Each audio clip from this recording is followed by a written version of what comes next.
Hi, my name's Gabriella, and this is a little bit about me. I'm in the sorority Delta Sigma Tau, which is an unrecognized sorority.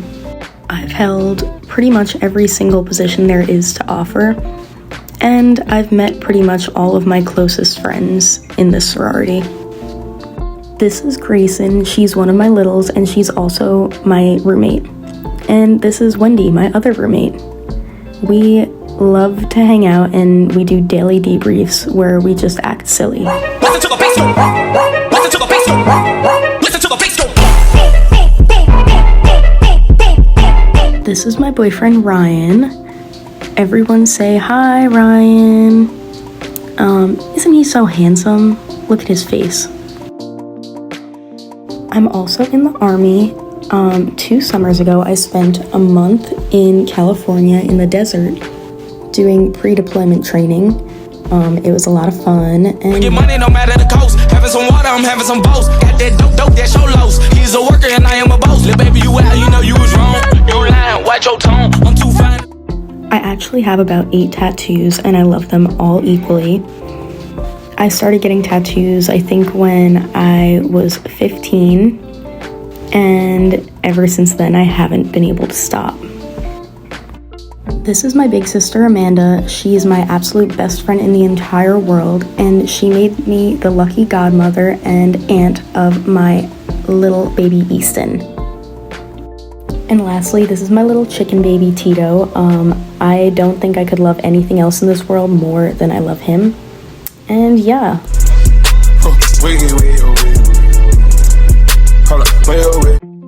Hi, I'm Kimberly. I am currently a senior and an English major. I transferred here to Oneonta last year as a junior, and I came from a school called Queens College, which is in the city. I was actually born in the middle of Manhattan and grew up in Queens. I moved to Long Island around 5 years ago, and I actually transferred my entire life, honestly. I've never stayed in a school for over 3 years, I believe, which is a little shocking to some, but I'm used to it by now. I live with my mom, my dad, and my little sister, whose name is Victoria, and she is 14 right now. We definitely butt heads, but I adore her. And when I was in the city, I used to live with my grandparents to my dad's side. Coming from an Asian family, I do speak multiple languages. I speak Cantonese, which is a dialect of Chinese, Mandarin, Spanish, because I took it for 7 years, Portuguese, Korean, Japanese, Polish, French, and a little bit of Finnish, which is a lot. I used to do a lot of hobbies when I was little. I just dabbled in quite a bit of areas. I did swimming for a while, ice skating, baking, ballet, piano, just quite a wide array of activities. And now I love listening to music, and I love watching shows and movies. I'm very introverted, so I do love those as my downtime. And I do make jewelry when I feel like it. I actually made my earrings right here, which we can't really see, but I guess we can imagine just a 2-tiered dangling earring, which is just mine. I had to make it because I'm very particular about jewelry, so I just thought I could just do it, and it turned out to be very fun, and it turned into a hobby, so that's fun. I have 10 total piercings, surprisingly. I don't think a lot of people know that, because I always keep my ears kind of covered. I am hoping to get my first tattoo soon, a mini one, hopefully, and I love to do my nails. I did them recently, and these took around 2.5 hours. I like doing my lashes, and I actually did lash extensions last year until I got allergic, unfortunately, but I still love doing makeup. And shopping a little bit, I guess, if I have the energy. Retail therapy. I do love therapy, actually. I am very mental health oriented as a person. I feel like it's because I had mental health as a very huge standpoint in my life, a very huge presence. So I am very mental health oriented as an individual.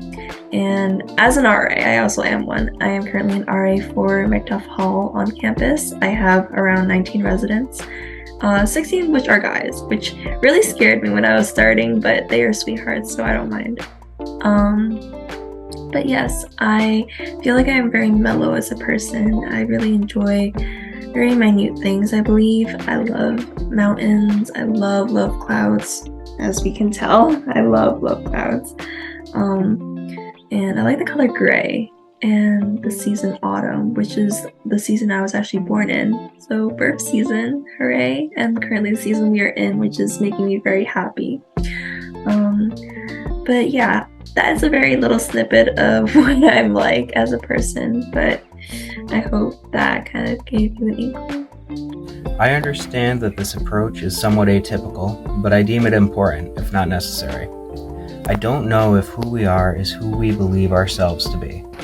I think that who we are is, yes, partially informed by our own beliefs of self, but more so by who those around us believe us to be. My concept of myself exists solely in my own head, and so long as I maintain my belief that I am actually a good person, I can justify any terrible action because of my built-in failsafe. The idea of me as it exists in the minds of others, however, is what helps to inform their actions in reference to myself. In this way, those ideas of me will have a much larger impact on the community than my own perception of self. I fully acknowledge that this is problematic, that I'm claiming that if the world believes someone to be a terrible person, then that person, in essence, is. This is a terrible thing, but I don't know if that makes it untrue. I think that the potentially alarmed gut reaction towards this idea provides an opportunity to reflect on the importance of empathy, and perhaps re-examine our own attitudes towards those who may not deserve them.